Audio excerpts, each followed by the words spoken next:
So in the last class what we have discussed valency and how to write a chemical formula. For that we have used a technique named as a crisscross method. Okay, first we write the symbols of the element, then write their respective valency below to the symbols of element and then cross interchange.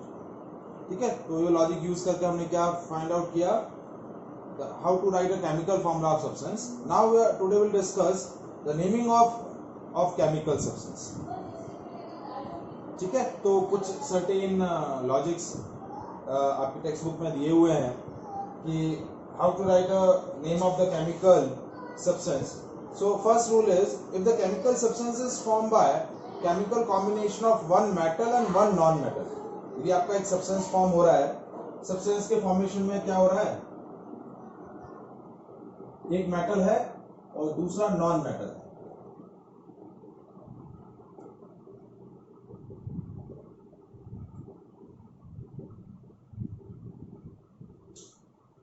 So how to write the name of that substance?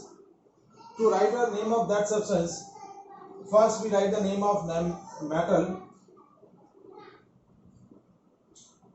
then name of non-metal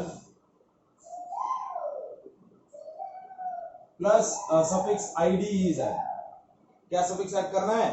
suffix id आप क्या करेंगे, उसके साथ add करेंगे.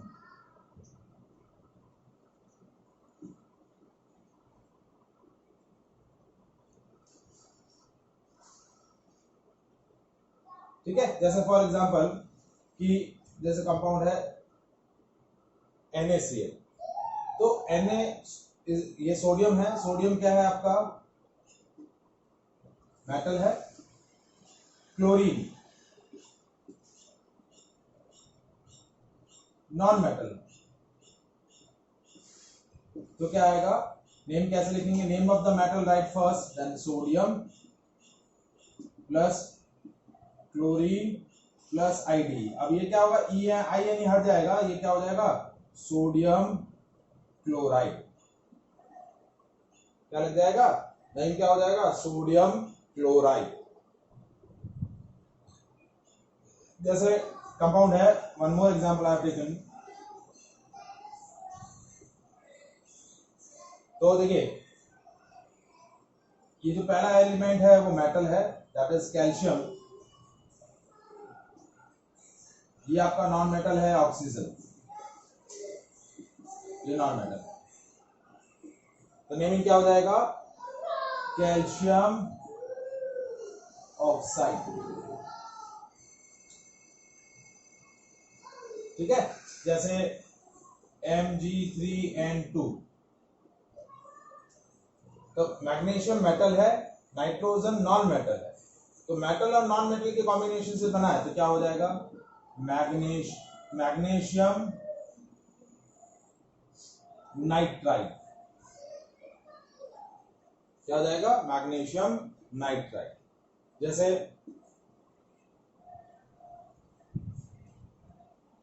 Zinc, क्या naming हो जाएगा, zinc chloride. So if the substance is formed by a combination of metal and non-metal, so first you write the name of metal, then followed by the name of non-metal plus suffix IDE. Is it clear?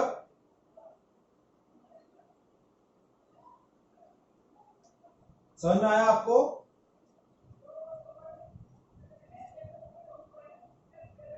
Hello, ठीक है. Next, if the chemical compound is formed by combination of two non-metals, दो non metal के combination से बना है, ठीक है, तो अब उसका नेमिंग कैसे होगा. जैसे आपका कंपाउंड है PCl5, P क्या है, फास्फोरस, C क्या है, क्लोरीन. फास्फोरस भी नॉन मेटल है और क्लोरीन भी क्या है, नॉन मेटल. तो कैसे नेमिंग करेंगे, first non metal, name of the non metal first written as it is.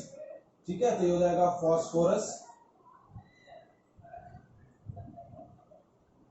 Now then we count the number of atoms of second non metal. तो अब यहाँ कितने क्लोरीन एटम्स हैं? क्लोरीन सेकंड नॉन मेटल क्या है? Chlorine, और उसके chlorine के कितने एटम्स हैं? 5 एटम्स हैं। तो हम सफिक्स लगाएंगे पेंटा। क्या लगाएंगे? प्रीफिक्स, सॉरी प्रीफिक्स लगाएंगे pentachloride. So it is phosphorus pentachloride. देखिए एक एटम होगा तो प्रीफिक्स लगेगा मोनो, 2 होंगे तो डाई, 3 होगा तो ट्राई, 4 होगा तो टेट्रा, 5 होगा तो पेंटा, 6 होगा तो हेक्सा। ठीक है। जैसे नेक्स्ट आप देखिए SF6, तो क्या ये भी सल्फर भी नॉन मेटल है, फ्लोरीन भी नॉन मेटल है, तो इसको लिखेंगे sulphur hexa fluoride. Sulphur hexa fluoride. जैसे NH3, अब हाइड्रोजन मेटल नॉन मेटल दोनों में कंसीडर होता है, तो लिखेंगे नाइट्रोजन ट्राइहाइड्राइड। अब इसका ट्राइबल नेम भी होता है, सोर्स के थ्रू इसको हम ऑब्टेन करते हैं, तो इसको अमोनिया भी बोलते हैं। क्या बोलते हैं? टेट्रा। ठीक है। जैसे देखिए मैं 4 का भी एग्जांपल ले लेता हूं, 3 का भी ले लेते हैं। देखिए जैसे CCl4, तो कार्बन भी नॉन मेटल है और क्लोरीन भी नॉन मेटल, तो हम लिखेंगे कार्बन टेट्रा क्लोराइड। क्या नेम करेंगे? Carbon tetra chloride. तो 2 नॉन मेटल के कॉम्बिनेशन से है, तो पहले नॉन मेटल का नेम एज इट इज आ जाएगा, दूसरे नॉन मेटल के पहले जितने एटम्स उसके रिपीट हो रहे हैं वो उसके लिए प्रीफिक्स ऐड करेंगे, then name of non metal plus IDE। ठीक है। जैसे 3 के लिए, जैसे ये PCl3, तो क्या होगा? Phosphorus trichloride. जैसे N2O। ठीक है। अब इसके पहले नॉन मेटल के 2 एटम्स है, तो इसको हम लिखेंगे डाई नाइट्रोजन ऑक्साइड। मोनो, एक ऑक्सीजन है तो मोनो लिखने की जरूरत नहीं है, तो ऑक्साइड। ठीक है। NO2 है तो क्या होगा? Nitrogen dioxide. जैसे CO2 है, तो कार्बन ऑक्सीजन दोनों आपके क्या है? नॉन मेटल है, तो कार्बन डाई ऑक्साइड। जैसे CO है, तो ये लिखेंगे कार्बन मोनोऑक्साइड। एक आया ना, तो मोनोऑक्साइड। सो 2 मेटल और नॉन मेटल है, सॉरी 2 नॉन मेटल है, तो इस तरीके से आपको क्या करना है? सब्सटेंस का नेम करना है। Is it clear? I think example से आपको क्लियर हो गया होगा अच्छे से। Now next, if the compound is formed, या compound consists of certain number of oxygen atom, means आपके पास कुछ ऐसे कंपाउंड है जिनमें 2 एलिमेंट्स हैं और 1 ऑक्सीजन एटम है, या एक से ज्यादा ऑक्सीजन एटम है, तो उनके नेमिंग कैसे करेंगे? जैसे आपको दिया हुआ है NaClO, NaClO2, NaClO3, NaClO4। जैसे इन कंपाउंड्स के नेमिंग करने हैं। 2 एलिमेंट्स, उन 2 एलिमेंट के बाद ऑक्सीजन, यहाँ 1 ऑक्सीजन एटम है, यहाँ 2 ऑक्सीजन एटम है, यहाँ 3 ऑक्सीजन एटम है, यहाँ 4 oxygen atom. Now a chemical compound consists of 2 elements and 3 elements, in which first 2 elements and next is oxygen atom. 3 element में से 1 ऑक्सीजन एटम है। If the number of oxygen atom is lesser than 2, 2 से क्या है? कम है।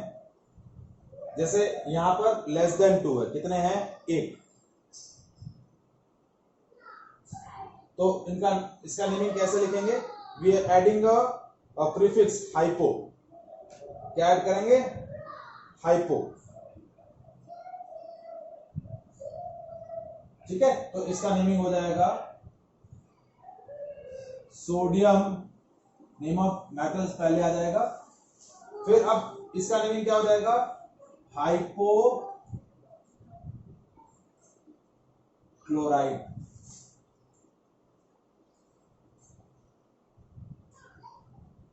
Sodium hypochloride. देखिए number of oxygen atom lesser than 2 है,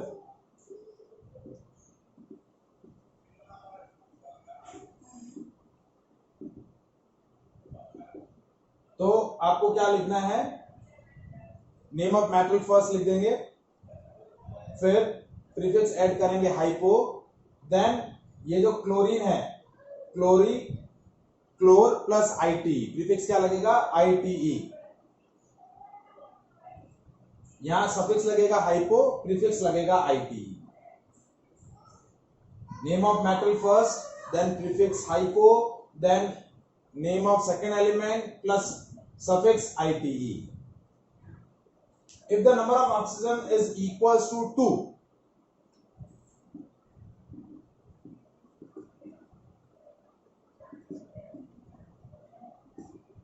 तो क्या हो जाएगा, जो प्रीफिक्स हम लगा रहे थे वो हमें लगाने की जरूरत नहीं है, सोडियम क्लोराइड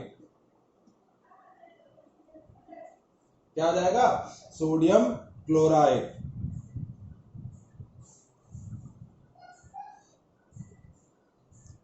आया समझ में।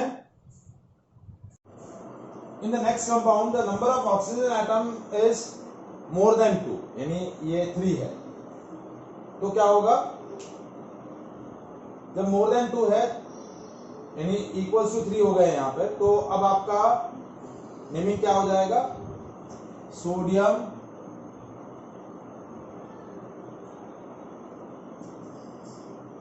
क्लोरेट। नेम क्या चेंज हुआ, जैसे 2 से ज्यादा हुआ तो ये जो प्रीफिक्स आप आईटीई लगा, सफिक्स आईटीई लगा रहे थे, now we add a suffix ate. क्या सफिक्स ऐड करेंगे, suffix ate when the number of oxygen atom is more than 2, when number of oxygen atom more than 2, then we add a suffix ate in place of ite, तो हो जाएगा sodium chlorate. when number of oxygen atom is more than 2, but क्या है, जैसे suppose equals to 4 है, तो अब यहां एक और प्रीफिक्स लगेगा, एक तो सफिक्स आईटी की जगह एटी तो हो ही जाएगा, जब मोर देन ऑक्सीजन 2 है तो 4 में it is equals to 2, sorry more than 2 है तो आपका 4 है, तो अब एक तो सफिक्स एटी तो लग ही रहा है, लेकिन इसके साथ एक और प्रीफिक्स लगेगा क्लोर से पहले, और वो प्रीफिक्स क्या होगा, पर क्लोरेट। प्रीफिक्स क्या लगेगा, पर, तो इसका नेमिंग क्या हो जाएगा, सोडियम पर क्लोरेट। क्या हो जाएगा, सोडियम पर क्लोरेट। तो देखिए 2 ऑक्सीजन से कम ऑक्सीजन एटम है तो आप प्रीफिक्स लगाएंगे, name of metal first, prefix hypo, then name of non metal second element plus suffix ite. Equals to 2 है तो जो हाइपो प्रीफिक्स लगा रहे थे वो नहीं लगाना है, सफिक्स आईटी ही लगेगा, सेकंड एलिमेंट के नेम के बाद आपका सफिक्स आईटी ही लगेगा।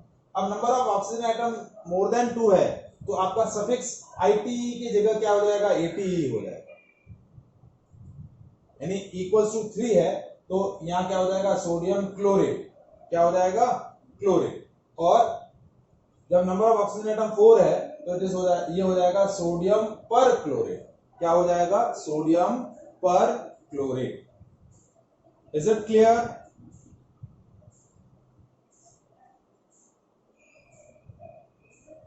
ठीक है, फिर आता है नेम्स ऑफ एसिड्स।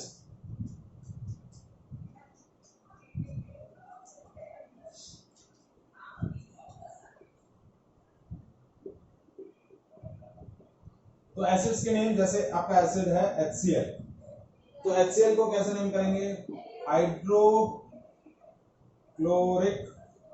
एसिड। तो हमने क्या किया, क्या रूल अप्लाई किया, जब भी किसी एसिड का नाम हमें नेम करना है तो पहले प्रीफिक्स लगेगा हाइड्रो, सफिक्स लगेगा इक। तो हाइड्रोक्लोरिक एसिड, जैसे ये HF है, ये हो जाएगा हाइड्रोफ्लोरिक एसिड। अब इसको ऐसे भी बोल सकते हैं हाइड्रोजन क्लोराइड, लेकिन एसिड है तो hydrochloric acid, hydrogen chloride, hydrochloric acid. Hydrogen fluoride, hydrofluoric acid. Hydrogen fluoride भी इसका नाम हो सकता है, क्योंकि एक मेटल है एक नॉन मेटल है, हाइड्रोजन को मेटल कंसीडर करते हैं, तो हाइड्रोजन फ्लोराइड, हाइड्रोजन क्लोराइड। ठीक है। अब जैसे H2SO4 है, तो H2SO4 का नाम क्या होगा? Sulphuric acid. ठीक है। जैसे HNO3 है, HNO3 का क्या होगा? Nitric acid. इनके नेमिंग, इनके सोर्स, जिन मिनरल एसिड्स, ये बेसिकली मिनरल एसिड्स हैं, तो जिन मिनरल से इनको ऑब्टेन किया जाता है उनके बेसिस पे इनके नेम है। Sulphuric acid, nitric acid.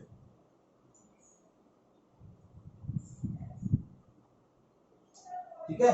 जैसे H2CO3, that is carbonic acid.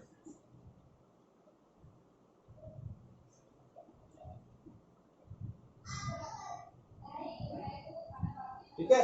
जैसे H3PO4, phosphoric acid.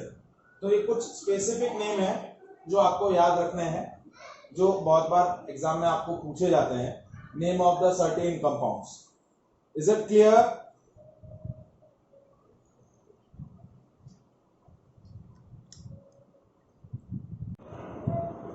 The atom is a smallest particle of matter which cannot be exist in a free state and which is responsible for each and every kind of chemical change.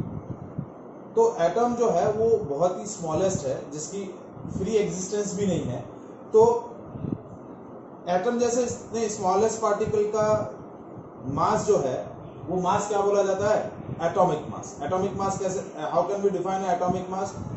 Mass of an atom of an element is called its atomic mass. What?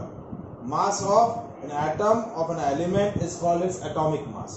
But we cannot be calculate its mass accurately because it is a negligible particle. इतना छोटा particle है जिसकी free existence भी नहीं है, तो उसका absolute mass calculate करना जो है वो पॉसिबल नहीं है। So how to calculate the atomic mass of an element or mass of an atom of an element? So we calculate it relative to the mass of an atom of carbon 12. किसी भी element के एक atom का जो मास है वो हम किसके रेस्पेक्ट में कैलकुलेट करते हैं? कार्बन 12 के एक एटम के रेस्पेक्ट में उसका मास कैलकुलेट करते हैं। So whenever we are saying the atomic mass of an element, that is not an absolute entity, that is a relative entity. तो जब भी आप एटॉमिक मास किसी भी एलिमेंट का ऑब्जर्व करेंगे या क्या करेंगे, स्टडी करेंगे, तो वो एक एब्सोल्यूट मास नहीं है, वो उसका रिलेटिव एटॉमिक मास है। And that calculate on the basis of mass of one atom of carbon 12। हमने रेफरेंस एलिमेंट के फॉर्म में किसको सेलेक्ट किया है? कार्बन 12 को सेलेक्ट किया है। Now what is carbon 12? Carbon 12 is one of the isotope of a carbon.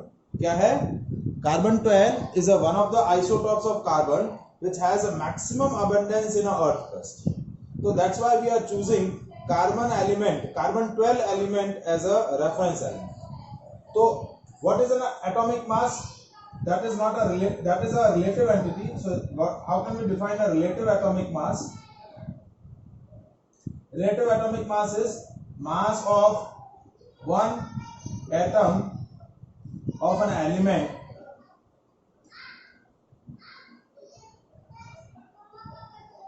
divided by 1 AMU. ये 1 AMU क्या है? 1 एटॉमिक मास यूनिट। अब 1 AMU क्या होता है आपका? एक सेकंड,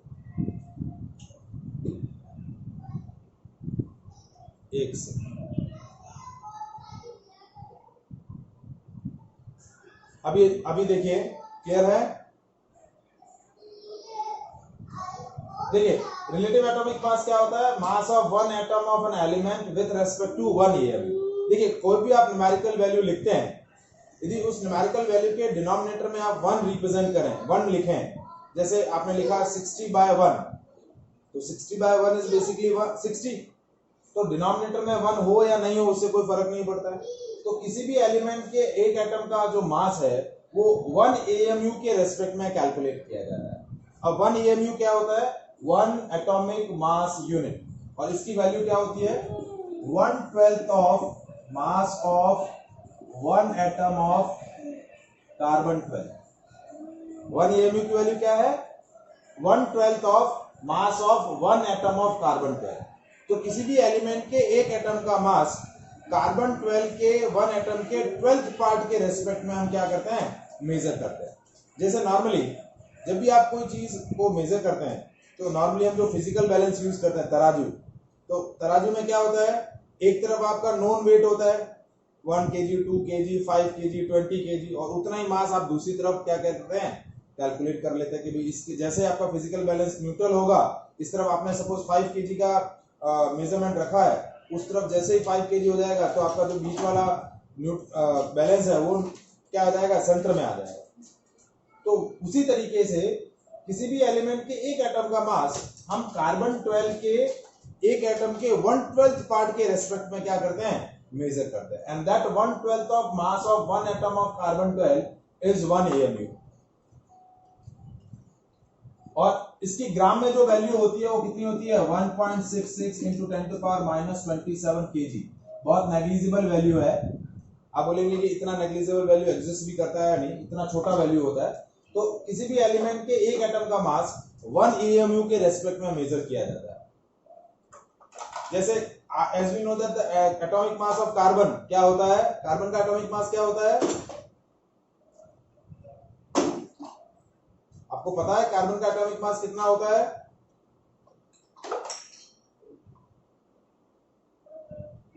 एनीबॉडी, किसी को आइडिया है कार्बन के एक एटम का मास, कार्बन के एक एटम का मास कितना होता है,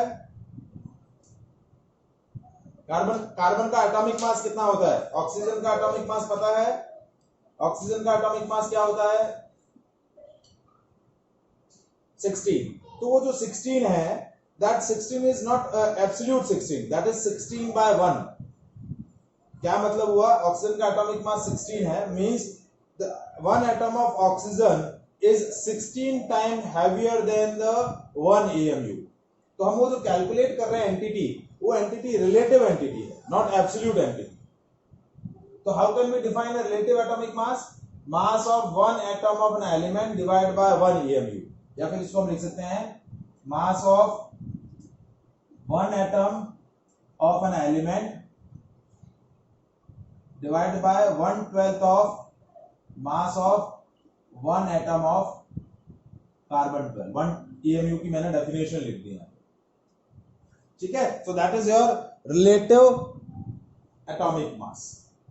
तो जितने भी एलिमेंट्स के आप एटॉमिक मास पढ़ते हैं वो एब्सोल्यूट एटॉमिक मास नहीं है, वो उनके क्या है, रिलेटिव एटॉमिक मास है, और जो किसमें मेजर किए जाते हैं, एएमयू में। AMU is 1 atomic mass unit, इसमें मेजर किए जाते हैं एएमयू के अंदर।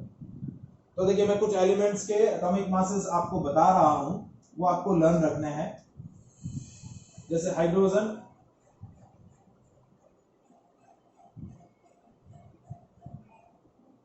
हाइड्रोजन का 1, हीलियम का 4, ठीक है। उसके बाद कार्बन का 12, नाइट्रोजन का 14, ऑक्सीजन का 16, ठीक है, फ्लोरीन का 19, सोडियम का 23, मैग्नीशियम का 24। ये रिलेटिव एटॉमिक मास है जो एएमयू में होता है। एल्यूमिनियम का 27, उसके बाद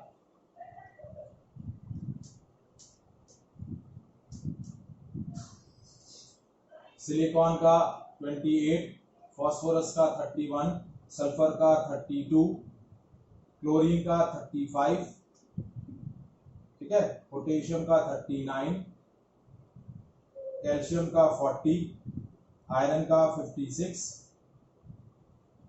ठीक है। कॉपर का 63.5, जिंक का 65। तो ये रिलेटिव एटॉमिक मास है। क्या है इनके? Relative atomic mass. Is that clear?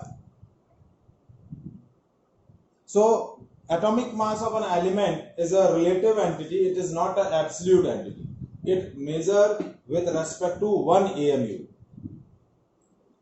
किसके रेस्पेक्ट में मेजर की जाती है? 1 AMU के रेस्पेक्ट में।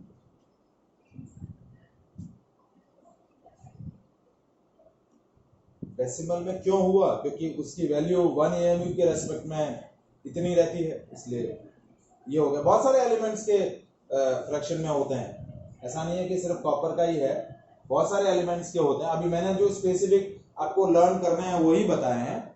ऐसे तो टोटल 110 एलिमेंट्स हैं, तो सबके एटॉमिक मासेस जो हैं वो अलग अलग रहता है, फ्रैक्शन रहता है। जैसे कोबाल्ट का है तो 58.7 होता है, ठीक है, 58.9, निकल का 58.7।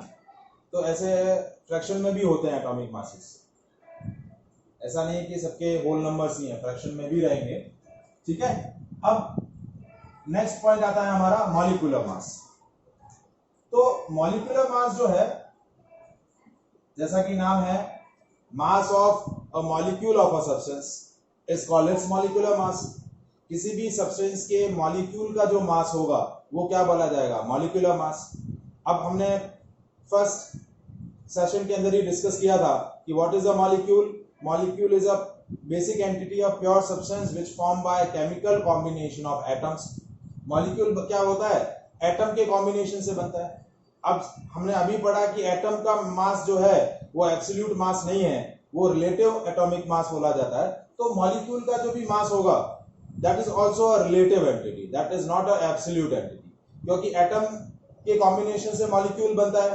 एटम का मास रिलेटिव एंटिटी है, तो मॉलिक्यूल का मास भी जो होगा वो एटम के कॉम्बिनेशन से बन रहा है, तो वो भी क्या होगा? एक रिलेटिव एंटिटी होगा। तो how to define a relative atomic mass, sorry relative molecular mass? So relative molecular mass is mass of one molecule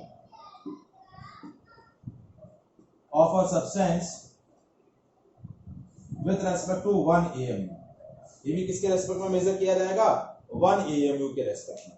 That is equals to mass of one molecule of a substance divided by 1/12 of mass of one atom of C12।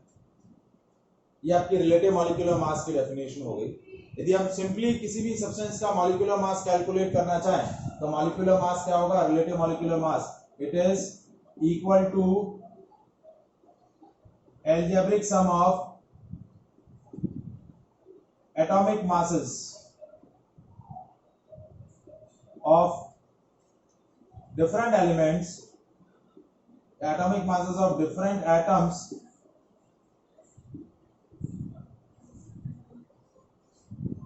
algebraic sum of atomic masses of different elements, different atoms present in molecule of a substance. किसी भी substance के molecule में जो different atoms present होते हैं, उन atoms के atomic masses का जो एल्जेब्रिक सम होगा वो आपका क्या हो जाएगा? Molecular mass. जैसे आपका मॉलिक्यूल है, जैसे H2O है, सो H2O is form by 2 hydrogen atom and 1 oxygen atom. तो इसका मॉलिक्यूलर मास क्या हो जाएगा? 2 हाइड्रोजन एटम के एटॉमिक मास को कैलकुलेट कर लो, 1 ऑक्सीजन एटम के एटॉमिक मास को कैलकुलेट कर लो और उसका एल्जेब्रिक सम कर दो। तो एटम हाइड्रोजन का एटॉमिक मास होता है 1, 2 एटम है तो 2 into 1 प्लस 1 into 60, क्योंकि ऑक्सीजन के एक एटम का मास क्या होता है? 60। तो हो गया 2 plus 60, ये कितना हो गया? 18 AMU।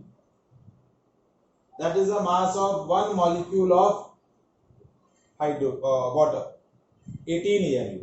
जैसे CO2 है तो एक कार्बन एटम है, 2 ऑक्सीजन एटम है, तो 1 into 12 plus 2 into 16, तो कितना हो जाएगा? 12 plus 32, कितना हो गया? 44 AMU। Algebraic sum of atomic masses of different atoms, different atoms के एटॉमिक मासेस का algebraic sum।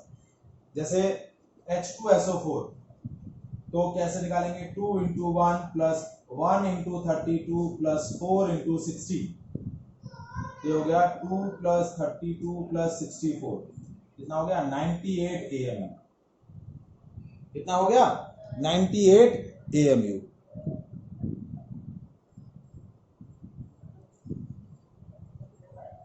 NaOH whole twice है, NaOH ही होता है, होल ट्वाइस तो फॉर्मूला ही नहीं होगा।